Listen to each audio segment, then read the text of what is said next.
자, 여러분들 잘 쉬셨죠? 우리 임대차 계약에서 두 문제, 많이 나올 때는 세 문제도 나오는데 보통 일반적으로 두 문제 나오죠. 두 문제.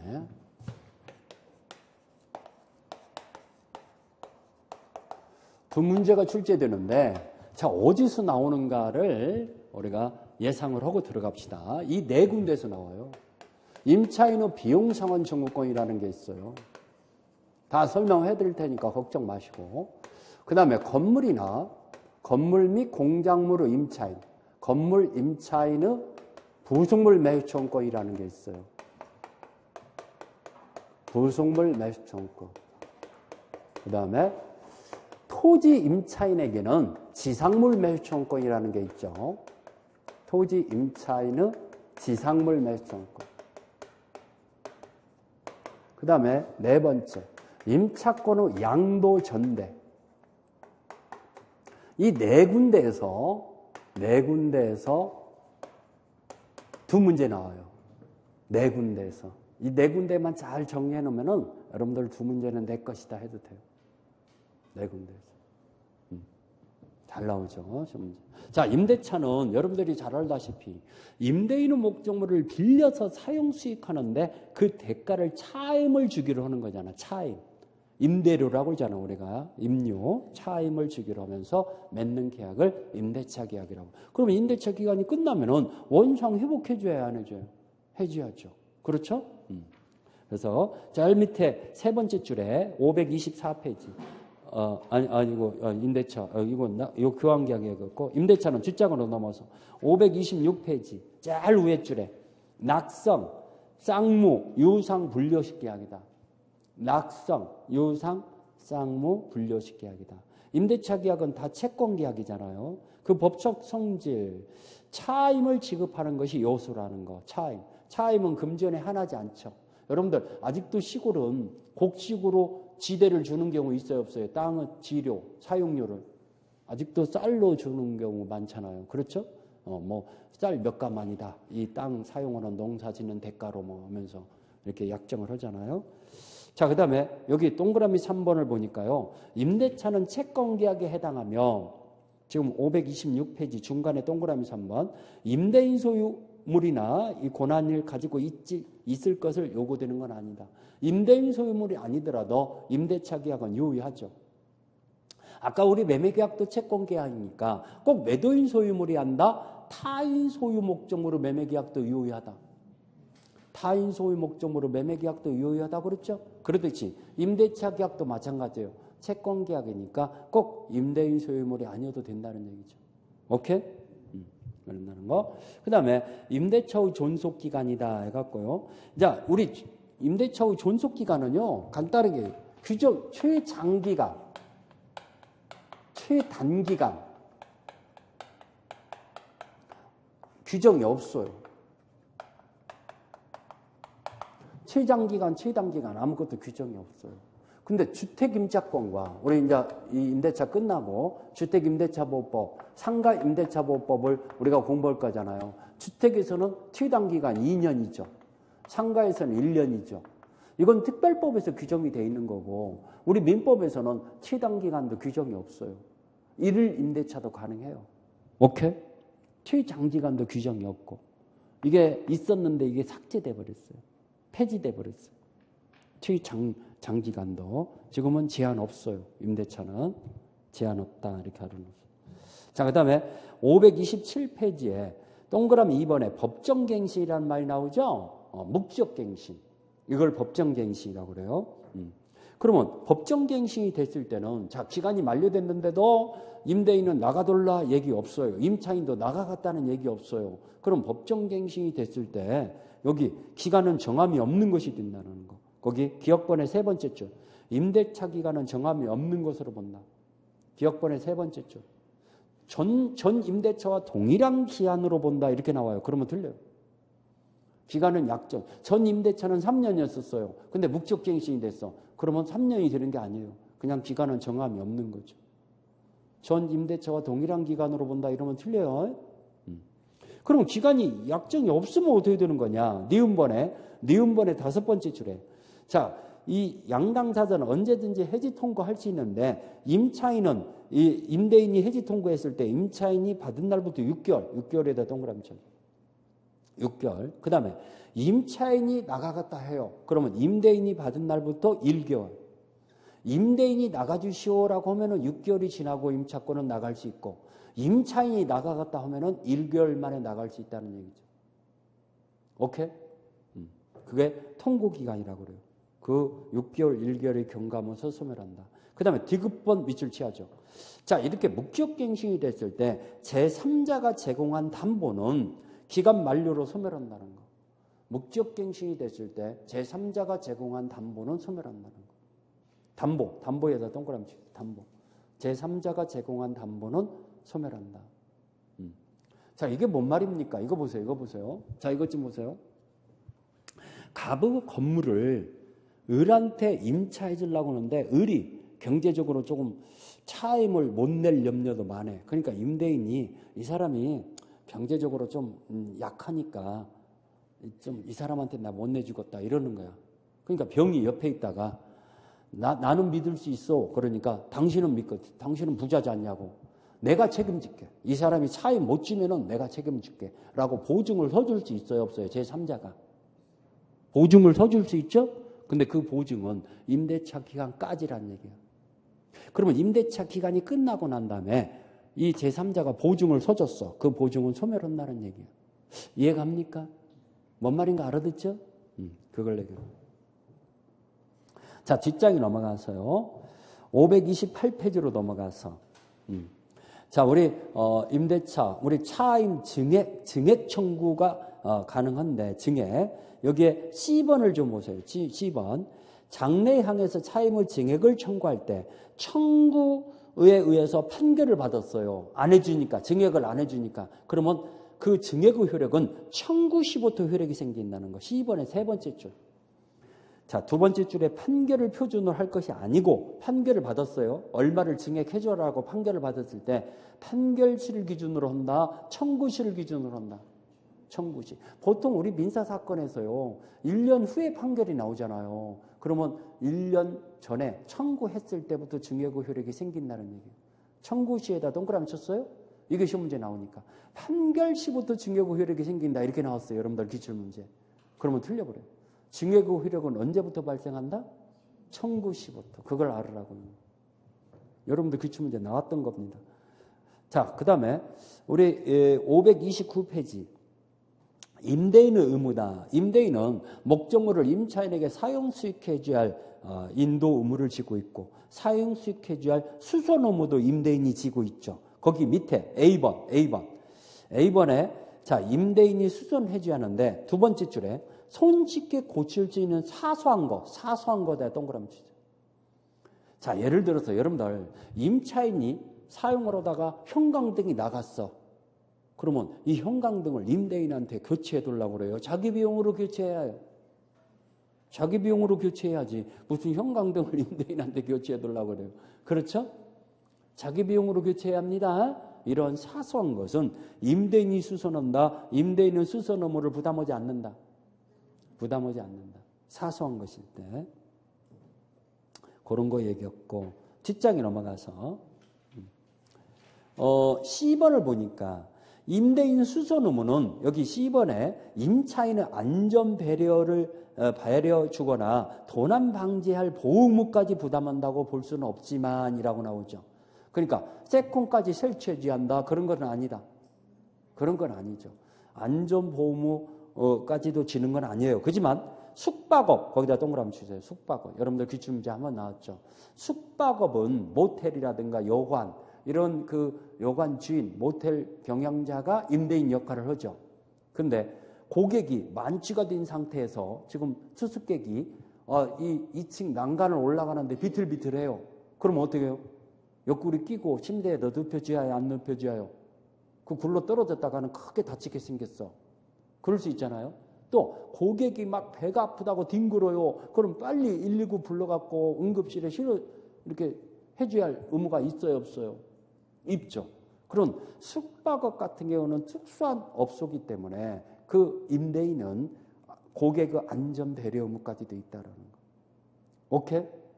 뭔 말인지 알겠죠? 그래서 여기 제일 끝에 고객의 안전 배려할 보호물을 부담한다 써 있죠? 숙박업 같은 경우는 특수하기 때문에 그렇죠. 자, 그런 거 얘기해줬고, 그 다음에 우리 임차인의 권리 의무다. 임차인의 권리. 임차인은 계약대로 목적물의 성질대로 그 임차물을 사용식할 수 있죠. 성질대로. 근데 531페이지에 621조와 622조, 621조 2항을 보니까요. 임차권 등기가 됐을 때는, 부동산 임대차에 등기가 됐을 때는 그때부터 제3자에 대해서 효력이 생긴다 써있죠? 밑줄 쳐놓아야죠. 등기가 되면은 제3자한테 대항력이 생기죠. 그때부터. 그런데 622조 1항을 보니까 토지 임대차에서 등기되지 아니한 경우도 토지 임차권 등기가 없어. 그래도 임차인의 지상 건물에 등기한 때는 제3자에게 임대차 효력이 생긴다. 자, 이게 더 중요한 거죠. 갑이라는 사람은 이 토지를 을이 빌렸어. 토지 임차인이에요. 토지 임차인인데 이 임차권 등기 없어요. 등기하면 대항력이 생긴다겠는데 등기가 없어. 근데 임차인의 건물에 보존 등기하는 경우 있어요, 없어요? 건물을 신축을 해서. 있죠? 그러면 건물에 보존 등기하면은 임차권 등기 없이도 대항력이 생겨버려요.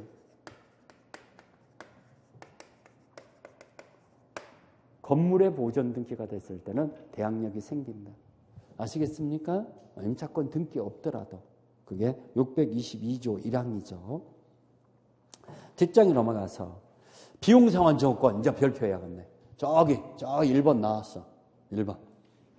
비용상환 조건. 별표했어요? 자, 4개만 별표하면 돼요. 여러분들 2문제 다 맞출 수 있어요. 자, 필입이라는 건 뭐냐면은 수선 비용을 필입. 자, 임대인이 수선해 줘야 하는데 임대인이 안 해주다 보니까 임차인이 자기 비용으로 수선하는 경우 있어요, 없어요?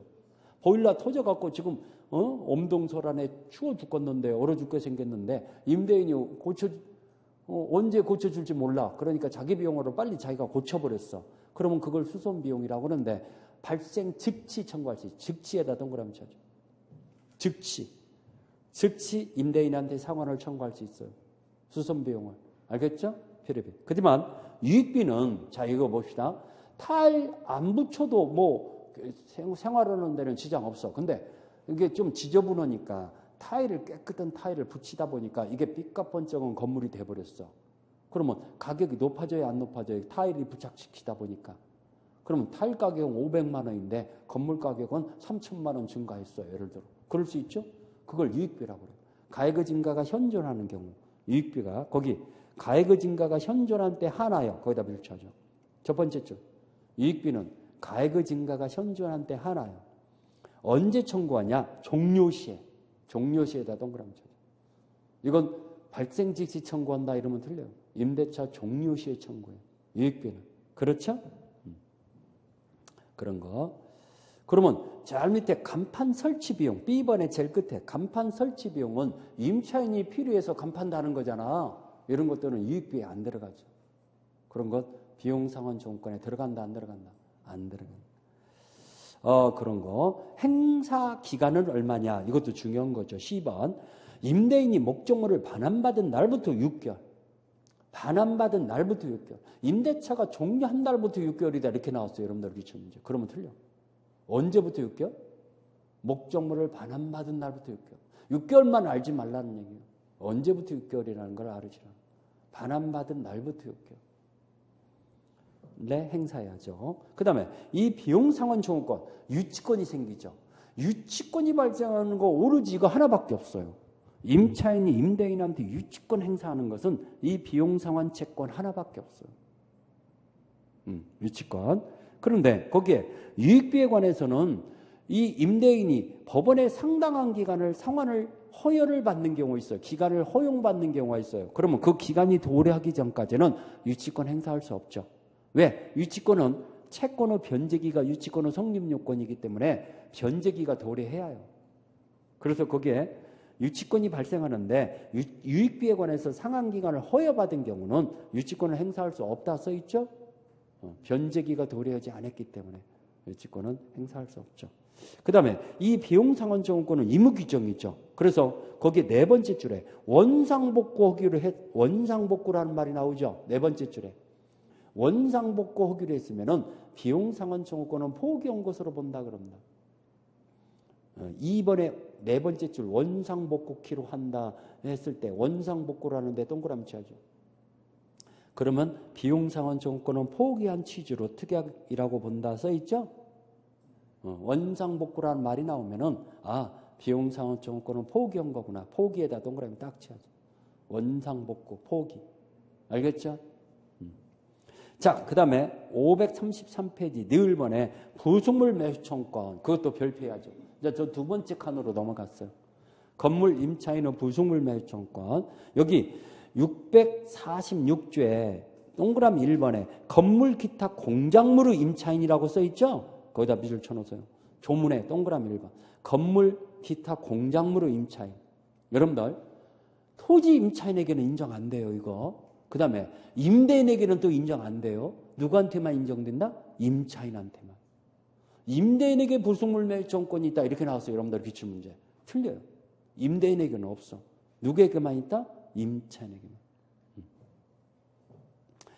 우리 수강생 공부 잘하네. 제가 설명하는 걸 딱딱 써요. 토지 X, 임대인 X.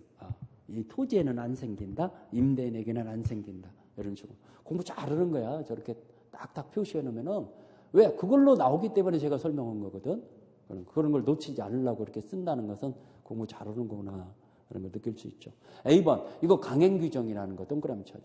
의무규정이다. 강행규정이다. 강행규정. 그러면 아까 비용상환청구권은 의무규정이기 때문에 이거 포기하는 특약이 가능하다고 했어. 근데 이 부속물 매수청구권은 강행규정이기 때문에 이걸 포기하는 배제하는 특약은 무효입니다. 임차인에게 불리한 특약은 거기 두 번째 줄에 A번의 두 번째 줄에 임차인에게 불리한 약정은 무효가 된다 써있죠. 강행규정이니까. 그 다음에 B번을 보니까 이건 임대차가 종료했을 때 발생하죠. 종료에다 동그라미 딱 쳐야죠. 임대차가 종료했을 때 행되는 거고 B번의 두 번째 줄이 중요하죠. 임차인의 채무불이행으로 해지되는 경우 이기 이상 차임이 연체돼서 임대차 계약이 소멸하는 경우 있잖아.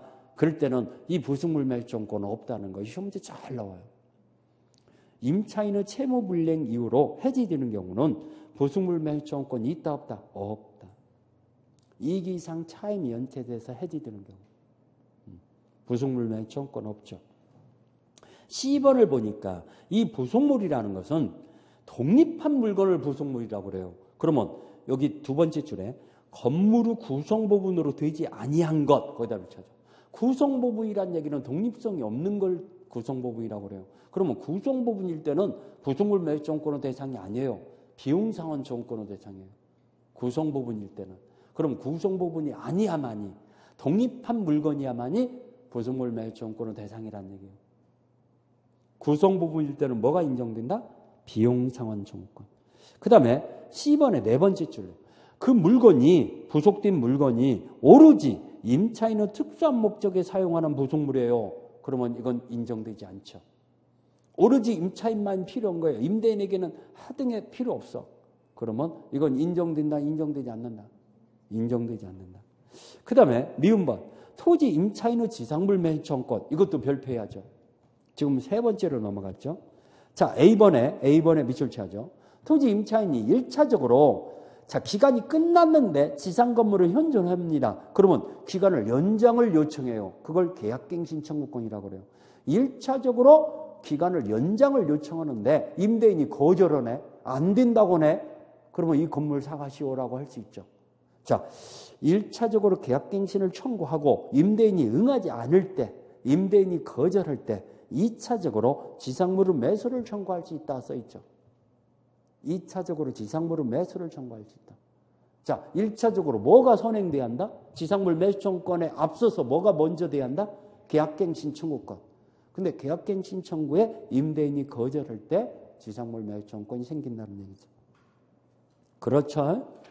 자, 그 다음에 뒷장에 넘어가서 자, 이 B번에 지상물 매수 청구권은 형성권이죠. 형성권이라는 건 뭐냐면요. 거절 못 한다는 얘기예요. 행사하면은 바로 지상물의 매매 계약이 성립돼요.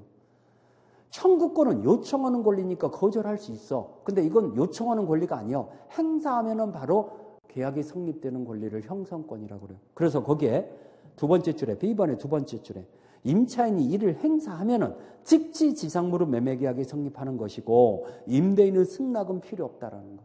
임대인은 승낙을 받아야 한다 이러면 틀려요. 형성권이기 때문에 그래요.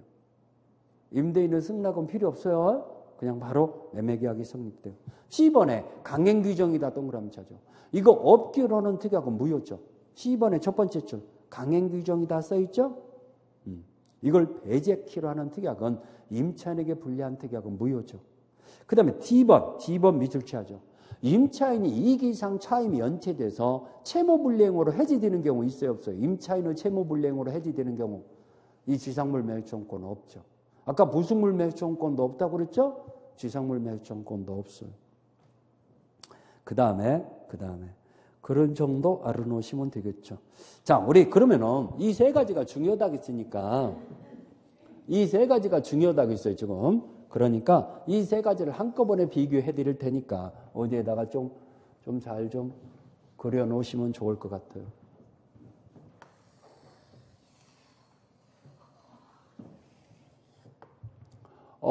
세 가지를 한꺼번에 비교해 드릴게요. 자, 비용상환 청구권.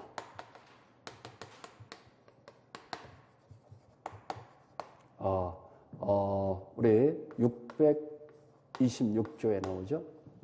그 다음에 부속물 매수 청구권.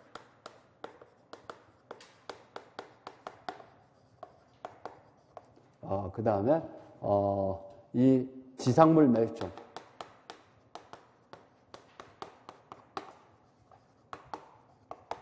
자, 이렇게 세 가지를 지금 비교해 드리려고 하는데, 첫 번째, 이건 의무규정이라고 그랬어요. 배제하는 특약이 있으면은, 특약이 우선한다고 그랬죠. 의무규정. 이건 강행규정이죠. 임차인에게 불리한 특약은 무효죠. 이것도 강행규정이죠. 그 다음에 두 번째, 이건 모든 임대차에 다 적용돼요. 건물이든, 토지든, 이 뭡니까? 동산이든 상관없어요. 다 적용돼요. 그렇지만 여기는 건물 및 공작물로 임대차에서만 적용된다고 그랬죠?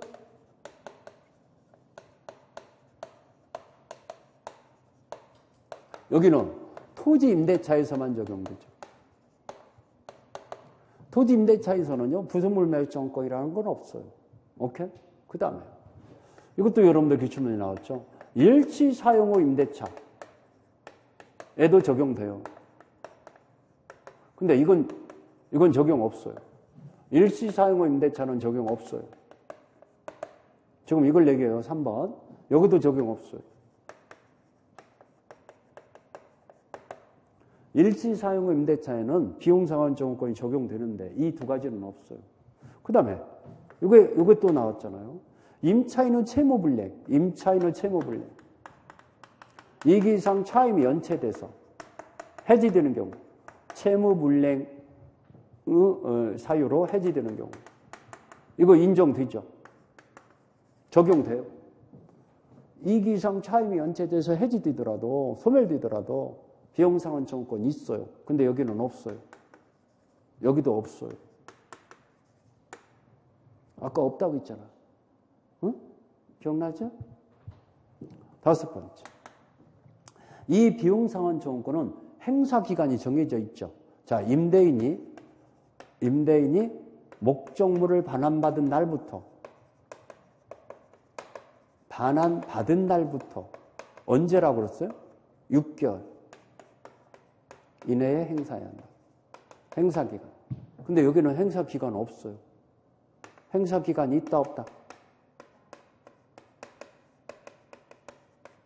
여기도 없죠.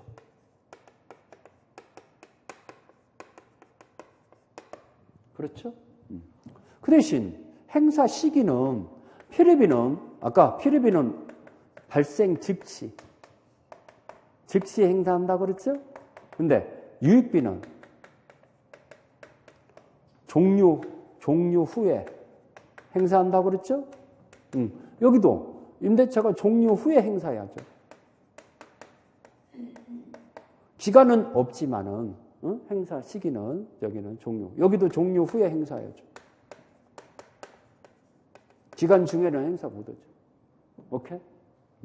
그 다음에 여기 이 비용상환 채권에는 임차 목적물의 유치권이 발생해요. 유치권이 발생한 거 오로지 이거 하나예요. 그래서 잘 나와 시험 문제. 근데 여기는 유치권 안 생겨. 안 생기는 대신 뭐가 생기냐? 동시행 항변권이 생기죠. 부속물의 매매 대금과 그 부속물을 이행하는 것이. 여기도 유치권은 안 생겨. 그지만 동시행 항변권은 생기죠. 여기도.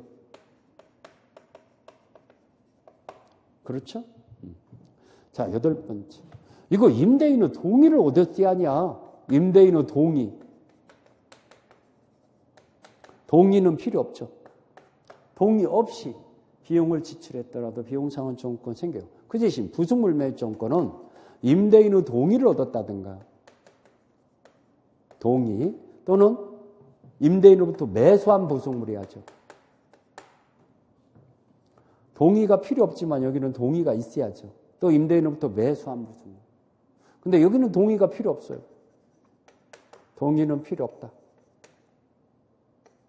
임대인의 동의 없이 건축한 경우도 지상물 매입증권이 인정되죠. 부속물 매입증권은 둘 중에 하나 요건이 갖춰져야죠. 오케이? 자, 하도 중요한 거니까 좀 정리해드렸어요. 저 문제 하도 잘 나오니까. 알겠죠? 안 지울 테니까 이따 쉬는 시간에 써도 돼요. 안 쓰시면 안 지울 테니까. 자, 그래서 536페이지. 이제 임차인은 나머지는 뭐 차임 감액 청구다 뭐다 이런 거 쉬운 거고 537페이지.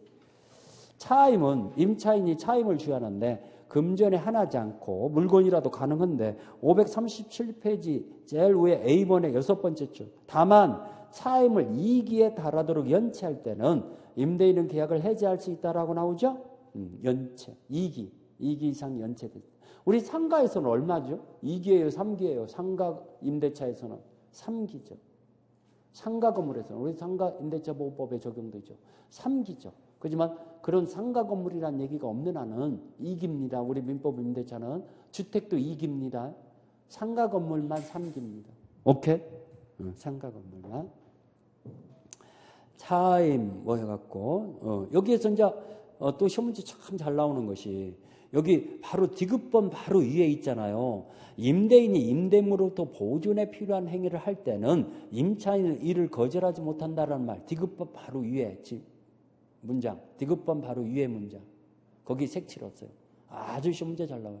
임대인이 임대물로 보존에 필요한 행위를 할 때는 임차인은 이를 거절하지 못한다는 말 찾았어요? 이게 뭔 말입니까? 임대인이 수선 의무가 있잖아요. 그러면 임대인이 수선한다고 그래요. 이 건물을 리모델링 한다고 그래요. 그러면 임차인의 의사에 반해서 이렇게 한다 하더라도 임차인은 거절 못해요. 그 대신 임차인의 의사를 반해서 수선을 하다 보니까 임차 목적 달성이 불가능해요. 이 리모델링을 하는데 몇 개월 동안 장사를 못 한다면은 이 임차인은 커다란 손해가 발생하고 이래요. 나 나갈 테니까 당신 리모델링 하든 재건축을 하든 당신 마음대로 하고 나 나갈 테니까 보증금 내놓으시오. 라고 임차인은 해지 청구할 수 있어요. 임대인의 보존행위에 임차인은 거절 못 한다겠죠? 근데 임차인이 목적 달성이 불가능해. 그러면 임차인은 나간다고 할 수 있다 없다? 있다. 해지 청구가 가능하죠. 시험 문제 아주 잘 나옵니다. 이거. 잘 색칠했어요? 놓치지 말라고 얘기하는 거예요. 자, 그 다음에 뒷장에 넘어가서 우리 대표 예제 문제 한번 풀어볼까요? 어떻게 나왔나? 자, 538페이지 제일 밑에 작년 기출 문제네. 29위네. 29위. 작년에 29위잖아요. 여러분들은 30이고. 자, 임차인은 부속물 매입증권에 관한 설명으로 틀린 것은 이렇게 지금 이렇게 나온다는 걸 지금 확인해 드리는 거죠. 부속물 매입증권. 1번. 임차인의 지위와 분리하여 부속물 매입증권만 따로 양도할 수는 없다. 자, 우리 따로 양도할 수는 없죠. 임차인에게 인정되는 거니까. 그렇죠? 그러니까 1번 맞고. 2번. 임차 목적물의 구성 부분이 아니야만이 부속물이라고 그랬잖아요. 구성 부분이 될 때는 비용상환 청구권이라고 그랬잖아요. 그렇죠?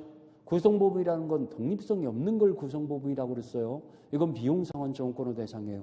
그러면 구성 부분은 부속물 매입 청구권의 대상이 될 수 없다. 맞았잖아요.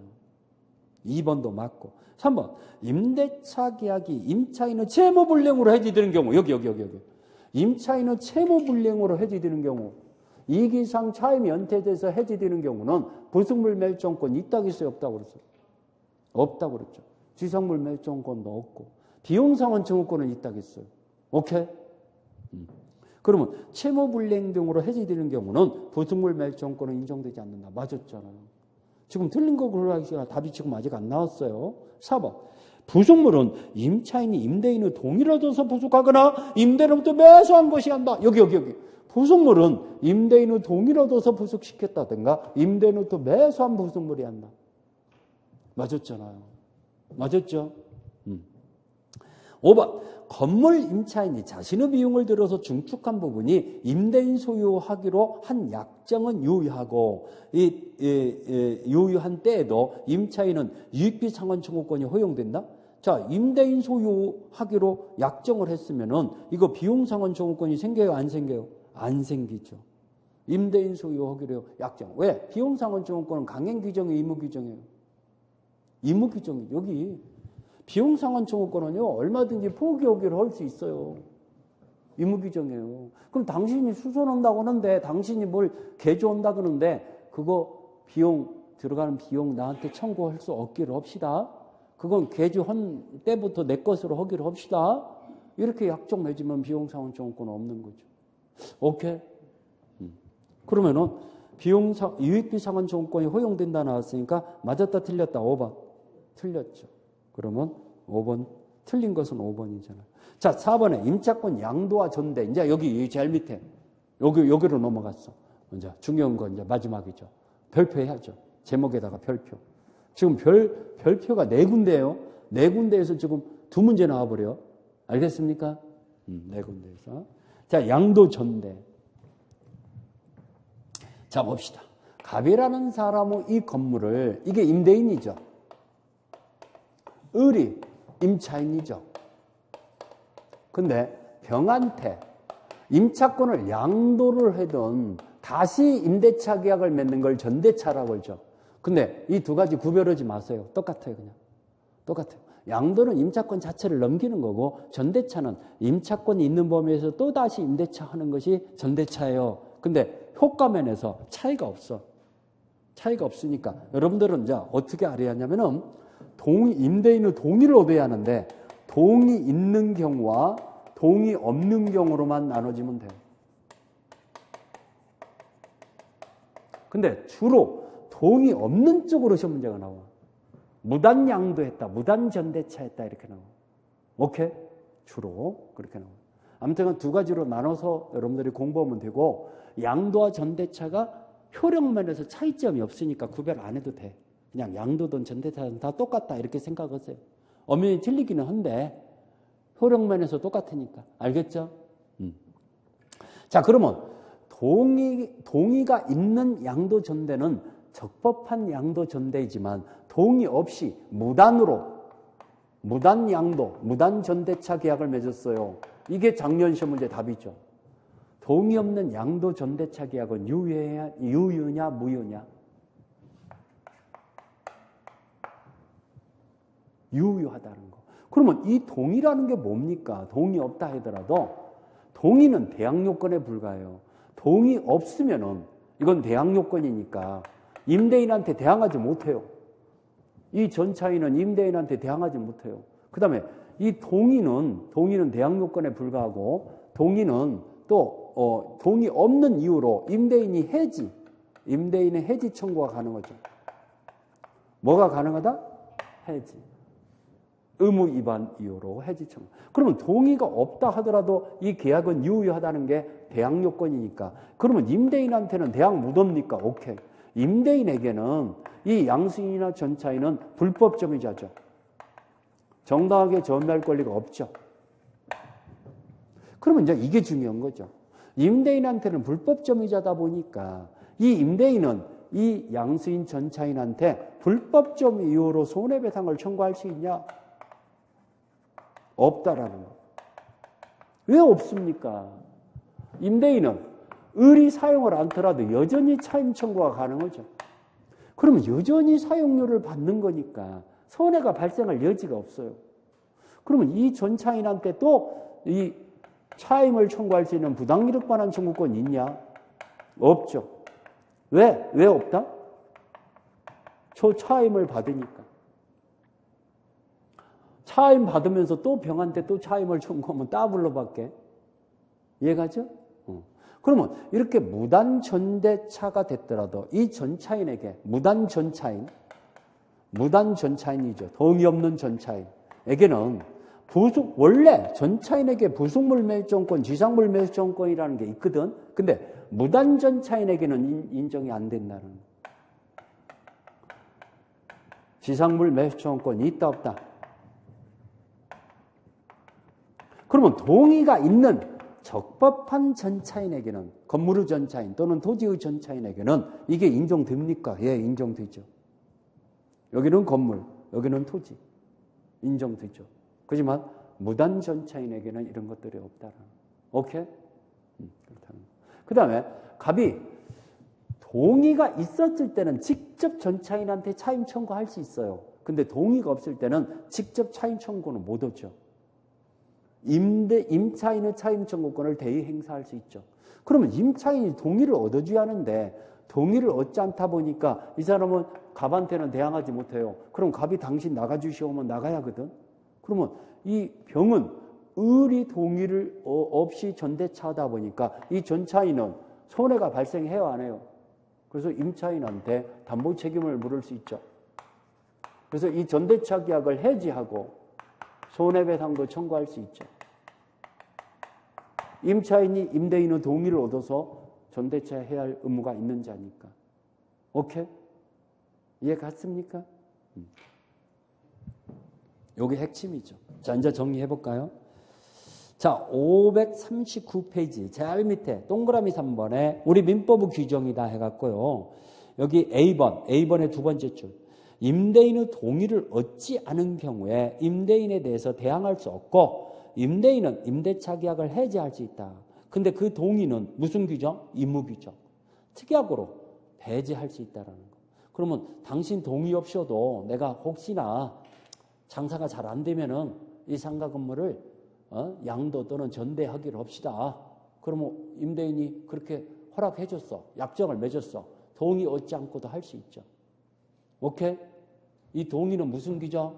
임무 규정. 그 다음에 제일 밑에 B번. 임차인은 임대인의 동의 없이는 임차권을 양도, 담보 제공하지 못한다고 약정했다 하더라도 양도를 금지하는 것이지 이 임대 보증금 반환 채권의 양도를 금지한다고는 볼 수 없다. 거기다 붙여야죠. 임대차와는 별개로 임대 보증금 반환 채권을 얼마든지 양도할 수 있어요. 이걸 양도 담보 제공을 못한다라는 것은 이 임차권을 양도를 금지한다는 뜻이지 보증금 반환 채권의 양도를 금지한다는 건 아니라는 거예요. 임차인이 돈이 필요할 때 내가 임대차 기간이 끝났을 때 당신이 보증금을 가져가기로 하면서 나한테 돈 좀 빌려주세요. 이 보증금 양도해 줄 테니까. 이런 식으로 할 수 있어요? 없어요? 있잖아요. 그 다음에 예의해갖고 A번의 소부분에다 동그라미 쳐야죠. 소부분. A번에. 니은번에 A번에 소부분이라는 말 찾았어요? 소부분이라는 거 뭐냐면 조금 부분. 조금 부분을 전대차 하려고 그래요. 타인한테 사용케 하려고 그래요. 그럴 때는 동의가 필요 없다는 거예요. 소부분에다 동그라미 쳤습니까? 동의를 얻어야 한다? 동의 얻지 않아도 된다? 동의 얻지 않아도 조금 부분으로 전대차는 가능하죠. 그 다음에 B번. 이게 이제 28회 시험 문제 답이 된 건데 자, 이 B번의 세 번째 줄. 임대인에 대한 배신적 행위라고 인정될 수 없는 특별한 사정이 있는 경우는 해지권이 발생하지 않는다. 거기 밑줄 쳐야죠. B번의 세 번째 줄. 찾았어요? 임대인의 배신적 행위라고 볼 수 없으면은 임대인이 무단 전대차 이후로 무단 양도 이후로 해지한다. 해지할 수 없다. 해지할 수 없다. 그게 뭔 얘기냐? 자, 이거 보세요. 가구점을 같이 운영하고 있는 자기 처에게 임차권을 양도했어. 같이 경영하고 있는 처에게. 그러면 임대인은 이 사람이 같이 가구점을 운영한다는 거 알고 있어. 부부간이 같이 운영하고 있으니까. 그러면 누가 사용하는가를 지금 임차권을 양도했더라도 알고 있는 거잖아. 그러면 무단양도에 해당되는 임대인의 배신행위가 아니다라고 판결됐죠. 그러면 임대인은 무단양도 이후로 그거 임대차 계약을 해지할 수 있냐 이겁니다. 못 한다 이겁니다. 임대인의 배신행위라고 볼 수 없으니까. 오케이? 이해갑니까? 거기 밑에 바로 나오네. 그 밑에 판례. 거기 뭐 따라서 해갖고 나오잖아요. 그게 여러분들 기출문제 나온 거죠. 임차 건물을 동거하면서 함께 가구점을 경영하고 있는 자신의 아내에게 처에게 임차권을 양도한 것은 임대인에 대한 배신행위라고 인정할 수 없는 특별한 사정이 있는 경우이므로 해지 사유가 될 수 없다 써 있잖아요. 그게 문제 나온 거죠. 알겠죠? 배신행위가 될 때만 해지가 가능하다. 그 다음에 동의는 이거 대항요건에 불과하다 이겁니다. 그래서 거기에 두 번째 줄에 임대인의 동의는 양도 전대차의 유효요건이 아니고 대항요건에 해당한다. 그러면 유효요건이 아니니까 여기 무단양도 무단전대차 계약도 이거 유효하다 무효다? 동의 없는 양도 전대차 계약 유효하죠. 대항요건에 불과하니까. 대항력이 없어. 그래서 임대인한테는 주장하지 못할 따름이야. 이 전차인이 양수인이. 오케이? 그렇다고 해서 이 계약 자체가 무효화되는 건 아니죠. 유효하죠. 거기 2번에 동의 없는 양도 전대. 없는에다 동그라미 쳐야죠. 제목에다가 없는. 그래서 거기 두 번째 줄에 나오네. 동그라미 1번에 이 계약은 유효한 것이고 그 사이에 양수인 전차인 사이에 계약은 유효한 것이고 라고 써있죠. 그 잘 밑에 동의를 얻지 못한 임차인은 이에 대해서 담보 책임을 져야 한다. 이거 양수인 전차인은 임차인한테 뭘 물을 수 있다? 동의 없는 걸로 담보 책임을 물을 수 있다. 그래서 이 전대차 계약을 해지하고 손해배상을 청구할 수 있다. 오케이? 541페이지. 여기 이제 이 임대인한테는 동의 없는 이유로 불법점유자인데 여기 니은번을 보니까 니은번의 두 번째 줄 양수인 전차인에 대해서 손해배상을 청구하지 못한다. 541페이지 니은번의 두 번째 줄 여기 임대인은 양수인 전차인한테 불법점유 이유로 손해배상을 청구한다. 손해배상 청구하지 못한다.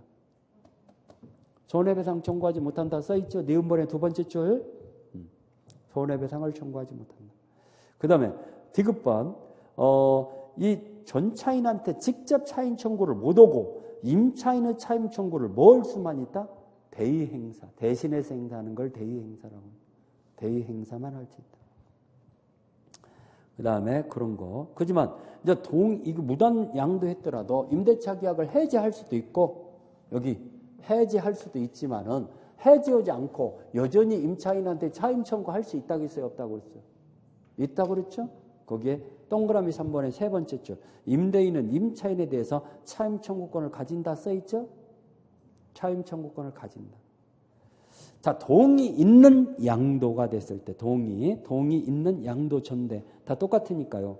뒷장으로 넘어가서 자, 우리 제일 위에 기억번의 두 번째 줄 따라서 전차인은 임대인에게 권리를 주장하지 못한다.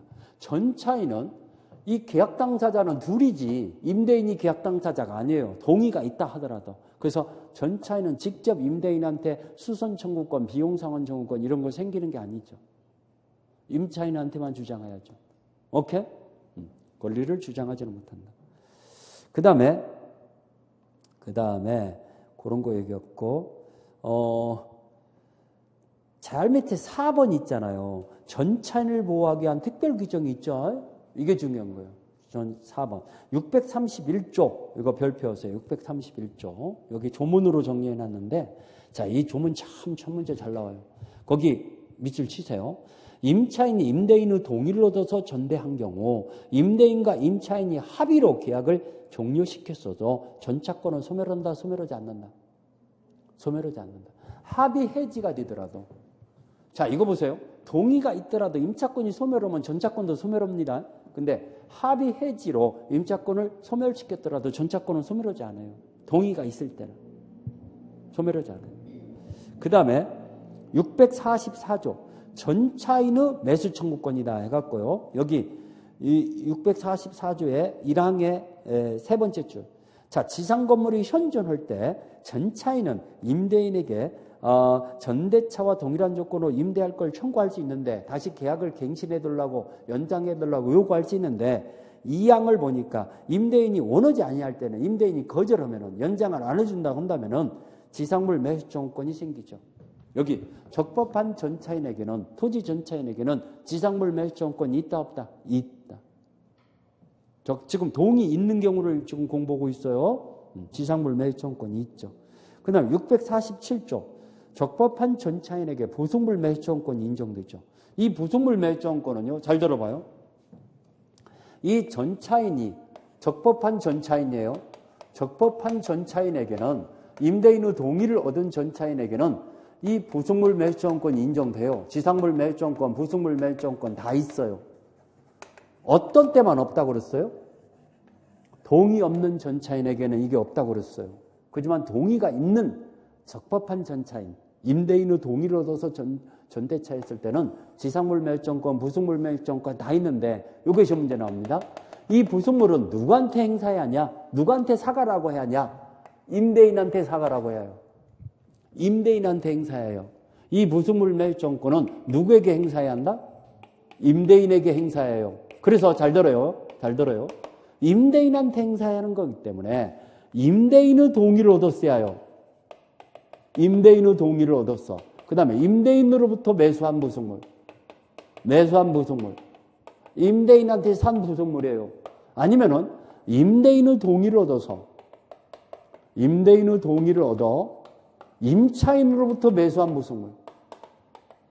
임차인에게 매수한 부속물. 매수한 부속물. 자, 임대인의 동의를 얻었다. 임대인으로부터 매수한 부속물이다. 또는 임대인의 동의를 얻어서 임차인으로부터 매수한 부속물이다. 이 셋 중에 하나의 요건이 갖춰져야죠. 그래야만이 부속물 매수청구권이 있어요. 거기 1항의 두 번째 줄에 임대인의 동의를 얻어 거기다 미술 치고 647조 1항의 두 번째 줄 얻어 미술 쳤어요? 2항을 보니까 임대인으로부터 매수하거나 그 동의를 얻어서 그 동의란 임대인의 동의를 얻어서 임차인으로부터 매수한 부속물. 이 셋 중에 하나의 요건이 갖춰져야 부속물 매수. 지난번에 이렇게 나왔어요. 여러분들 기출문제. 적법한 전차인에게도 임대인의 동의가 있는 전차인에게도 부속물 매수청구권 인정되는데 임차인의 동의를 얻어서 부속시킨 물건에 인정된다. 이렇게 나왔어. 임차인의 동의를 얻어서 부속시킨 물건에 부속물 매수청구권 인정됩니까? 안 돼요. 안 돼요. 임대인과 관련이 돼요. 이자한테 행사하는 거니까 임대인과 연관이 안 되면은요, 인정 안 돼요. 오케이? 그걸 아시라고 얘기해요. 자, 뒷장이 넘은 게보다 작년 시험 문제 나왔네. 작년 시험 문제 어떻게 나왔는가 풀어볼까요?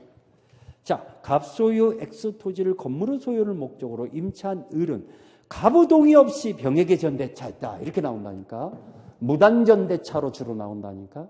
동의 없는 전대차. 오케이?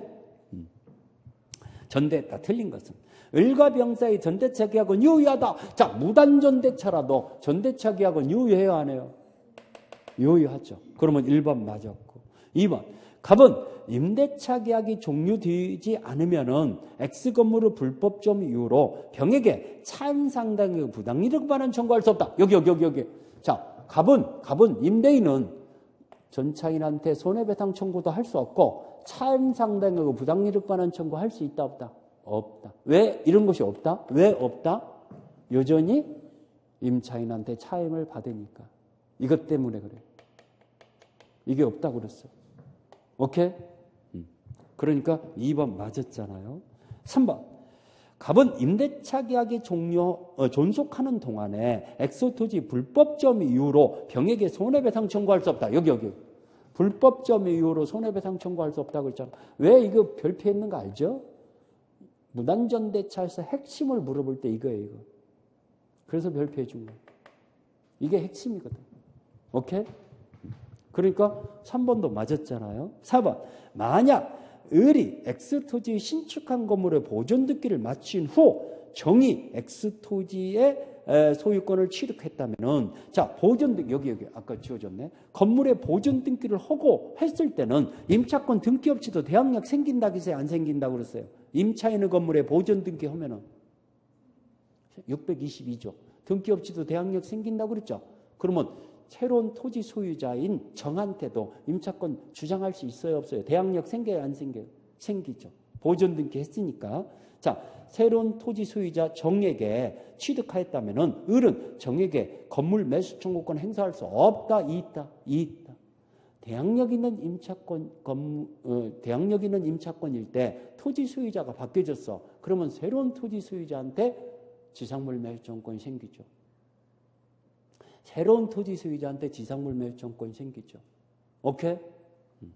그러면 없다라고 나왔으니까 4번이 틀렸네요. 5번.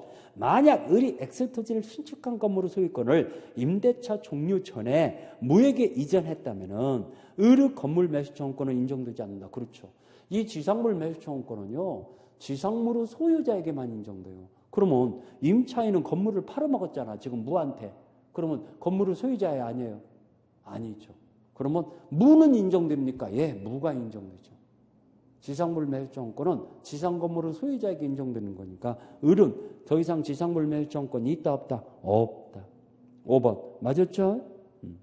지상물의 소유자에 한해서 지상물 매수청구권이 인정됩니다. 그러면 4번이 틀렸고 나머지는 다 맞았죠.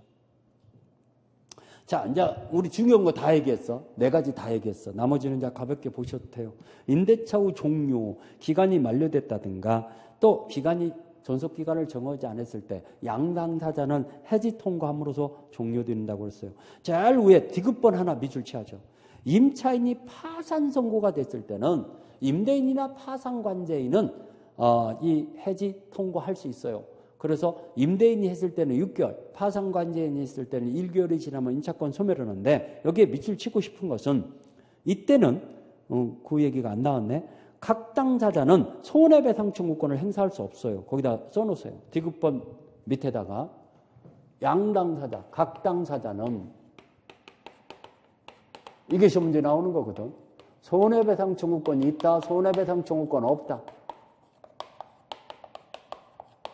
임차인이 파산 선고가 돼갖고 637조에 나오는 건데 임차인의 파산 선고로 임대차 계약이 해지되는 경우 각 당사자는 임대인이든 임차인이든 손해배상 청구 못해요.